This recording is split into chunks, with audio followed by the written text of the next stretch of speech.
हमने पुर्तगालियों के आगमन की बात करी थी। इस बार हम डच का आगमन अगले वीडियो में डिस्कस करेंगे। पहले हम अंग्रेज़ों का आगमन करते हैं। अंग्रेज़ों का आगमन मतलब ईस्ट इंडिया कंपनी, और ईस्ट इंडिया कंपनी का पर्पस आने का था व्यापार करना। तो ईस्ट इंडिया कंपनी जब भारत में आया उस समय मुग़ल शासन था, और ईस्ट इंडिया कंपनी को उस समय देखिए कितनी परेशानियों को और कैसे कैसे उसको अपने व्यापार विस्तृत करने के लिए संघर्ष करना पड़ा। उसका हम संक्षेप में एक इतिहास देखते हैं। ईस्ट इंडिया कंपनी जब आई तो मुग़ल शासक थे जहांगीर, शाहजहां, औरंगजेब। जहांगीर के समय में कैप्टन हॉकिंस 1608 में आगरा आया, सर टॉमस रो 1615 में अजमेर आया। ये दोनों राजा के, इंग्लैंड के राजा के दूत थे। शाहजहां के समय पुर्तगालियों से शाहजहां कुछ नाराज़ चल रहे थे, इसका लाभ प्रारंभ में अंग्रेज़ों को मिला। औरंगजेब का देखेंगे तो औरंगजेब के साथ प्रारंभ में संबंध कुछ अच्छे थे, बाद में खराब हुए। तो 1686 में हुगली के पास एक युद्ध हुआ, जिससे वहाँ पर अंग्रेज़ चूँकि मजबूत शासक था तो उसने अंग्रेज़ों को भागने पे, औरंगजेब जो है मजबूत शासक थे तो अंग्रेज़ों को भागने पे वो मजबूर कर दिए। तो एक ज्वारग्रस्त द्वीप पे भाग करके अंग्रेज़ों ने वहाँ शरण लिया।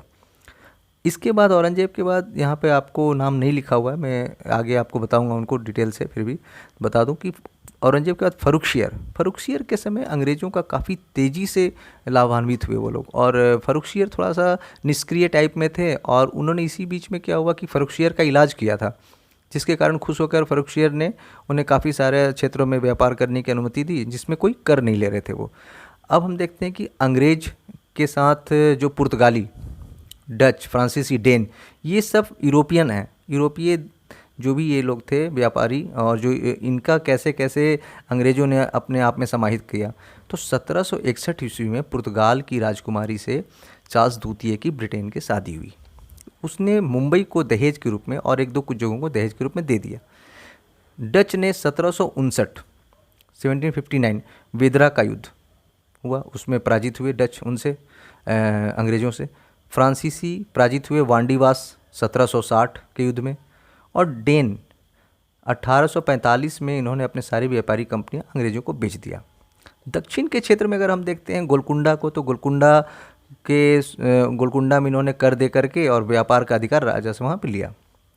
अंग्रेज़ों ने ईस्ट इंडिया कंपनी ये सारा चीज़ करने के बाद उन्होंने धीरे धीरे अपने आप को आगे बढ़ाते हुए और स्वतंत्र करना चाहते थे। 1757 में प्लासी का युद्ध हुआ। इस युद्ध में उन्होंने बंगाल पर पूरी तरह कब्जा कर लिया। और 1764 में बक्सर का युद्ध हुआ। 1764 के युद्ध ने तो ईस्ट इंडिया कंपनी के लिए एक, समझिए कि वो एक प्रकार से पूरा भारत में ही रास्ता खोल दिया, क्योंकि 1764 के युद्ध में 3 राजा एक साथ लड़े थे। अवध का नवाब और बंगाल का निष्कासित राजा मीर कासिम था। आपको अवध के नवाब के साथ साथ दिल्ली शासक थे, है ना, तो शाह आलम। इन तीनों को संयुक्त सेना को उसने पराजित किया बक्सर के युद्ध में। इन दोनों युद्ध के बारे में हम विस्तृत रूप से अगले वीडियो में आपसे चर्चा करेंगे।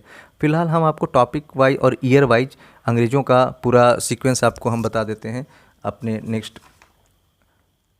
जैसे अंग्रेज़ों का आगमन अगर हम देखते हैं, तो अंग्रेज़ों का आगमन अगर हम देखेंगे तो 1599 ईस्वी में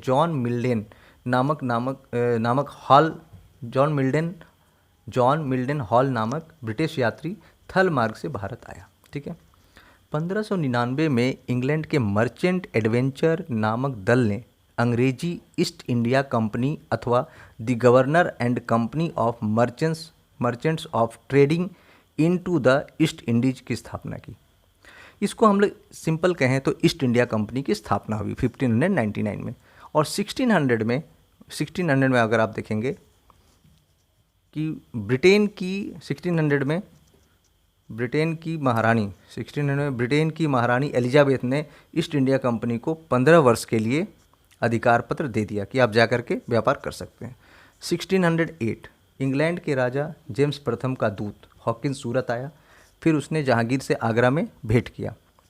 1611 दक्षिण में ईस्ट इंडिया कंपनी ने अपना पहला कारखाना 1611 में खोला। ध्यान रखेंगे दक्षिण में खोला था, मुसल्लीपट्टम और पेट्टापुल्ली में स्थापित किया। 1612 में कैप्टन बेस्ट ने पुर्तगालियों को एक युद्ध में पराजित किया, छोटा युद्ध था। 1613 जहांगीर ने अंग्रेज़ों को सूरत में व्यापारिक कोठी खोलने की अनुमति दी। 1615 सर टॉमस रो ब्रिटेन के राजा जेम्स के दूत थे जो सूरत पहुँचे। 1619 ईस्वी तक अहमदाबाद, भड़ौज, बड़ौदा, आगरा में कंपनी के व्यापारिक कारखाने स्थापित हो चुके थे।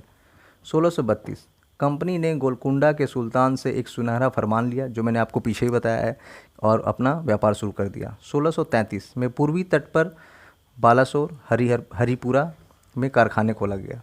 1641 में कोरोमंडल तट पर फोर्ट सेंट जॉर्ज कंपनी का मुख्यालय बन गया। 1651 में हुगली, कासिम बाजार, पटना में अंग्रेज़ों ने कारखाने खोले। 1658 ईस्वी तक बंगाल, बिहार, उड़ीसा, कोरोमंडल तट की सभी फैक्ट्रियां फोर्ट सेंट जॉर्ज के अधीन आ गई थीं। इसके बाद अगर आप देखेंगे 1658 के बाद, तो 1661 जो मैं आपको पहले बताया कि 1661 में ब्रिटेन के चार्ल्स द्वितीय का विवाह पुर्तगाली राजकुमारी के साथ हुआ। पुर्तगालियों ने दहेज में बम्बई दे दिया था। 1668 में जो इंग्लैंड के राजा थे चार्ल्स ने, उसने ईस्ट इंडिया कंपनी को बम्बई दे दिया 10 पाउंड के वार्षिक किराए पर। यानी कि अंग्रेज़ों को पुर्तगालियों से कब मिला? 1661 में मिला। और पुर्तगालियों से 1661 में अंग्रेज़ों ने प्राप्त किया, और राजा ने, ब्रिटेन के राजा ने ईस्ट इंडिया कंपनी को कब दिया? 1668 में दिया। ये ध्यान रखना है, ठीक है। और कितने के किराए पे? 10 पाउंड के। 1667 ईस्वी में अगर आप देखेंगे, 1667 ईस्वी में औरंगजेब ने अंग्रेज़ों को बंगाल में व्यापार करने की सुविधा दे दी। 1672 में सूबेदार शाइस्ता खान ने इसे और बढ़ाते हुए व्यापारिक सारी सुविधाएं दी। 1686 में औरंगजेब की सेना में से अंग्रेज़ों की भिड़ंत हुई। विलियम हेजेज के नेतृत्व में वह बंगाल का प्रथम गवर्नर था। अंग्रेज भागकर के ज्वार गस्त द्वीप पर शरण लिए। 1698 कंपनी को गोविंदपुरी और कोलकाता की जमींदारी प्राप्त हुई। 1700 में स्थापित फोर्ट विलियम्स का प्रथम गवर्नर सर चार्ल्स आयर बना। बंगाल को मद्रास से स्वतंत्र प्रेसिडेंसी बनाया गया 1700 में, और 1707 में औरंगजेब की मृत्यु हुई। इस समय कंपनी को अब लाभान्वित होने लगे कंपनी, क्योंकि मजबूत जो शासक था औरंगजेब, उसकी मृत्यु हो चुकी थी। तो सर्जन हैमिल्टन ने बादशाह फर्रुखसियर का इलाज किया, जिससे प्रसन्न होकर बादशाह फर्रुखसियर ने बंगाल, हैदराबाद, गुजरात में कंपनी को लाभ पहुंचाया, विशेषकर कर मुक्त किया कई जगहों पे। 1760 में वांडीवास का निर्णायक युद्ध अंग्रेज और फ्रांसीसियों के बीच हुआ, जिससे फ्रांसीसी पराजित हुए, और इसी युद्ध के परिणाम ने फ्रांसीसियों को भारतीय व्यापार से बाहर कर दिया। 1845 ईस्वी में डेन लोगों ने अपनी कंपनी अंग्रेज़ों को बेच दी थी। 1756 में काल कोठरी की घटना हुई थी, तथा 1757 में प्लासी का युद्ध हुआ। सिराजुद्दीन की सेना पराजित हुई। अंग्रेज़ों ने बंगाल के नवाब के रूप में अपनी कठपुतली की तरह इस्तेमाल करते हुए मीर जाफ़र को वहाँ का नवाब बनाया। यानी 1757 में सिराजुद्दीन की हार होती है, और मीर जाफ़र को वहाँ का नवाब बनाते हैं, और अप्रत्यक्ष रूप से स्वयं शासन करने लगते हैं अंग्रेज़ बंगाल पे। 1764 में बक्सर का युद्ध, अंग्रेज़ों ने इस युद्ध में संयुक्त गठबंधन की सेना को पराजित किया। मीर कासिम, मुगल सम्राट शाह आलम, अवध का नवाब शुजा-उद-दौला, तीनों की संयुक्त सेना थी, पराजित किया। इसके बाद 1765 में इलाहाबाद की संधि, प्रथम संधि क्लाइव और मुगल बादशाह के बीच, द्वितीय संधि क्लाइव और अवध के नवाब के बीच में हुई। तो हमने देखा कि अब जो है ईस्ट इंडिया कंपनी पूरी तरह से बक्सर के युद्ध के बाद राजनीतिक रूप से भी अपना यहाँ पर हस्तक्षेप जारी शुरू कर दिया, और अप्रत्यक्ष रूप से शासन चलाने लगी। तो जब शुरुआत से लेकर के वर्तमान 1765 तक ये जो स्थिति है, अपने आप को पूरी अच्छी तरह से उन्होंने भारत में स्थापित कर लिया, और इनका अप्रत्यक्ष रूप से शासन चलने लगा। अब इसके आगे की घटना जो है, हम आपको प्लासी का युद्ध, बक्सर का युद्ध, ये जो है आपको हम अलग वीडियो में बताएंगे डिटेल से, ठीक है। Thank you.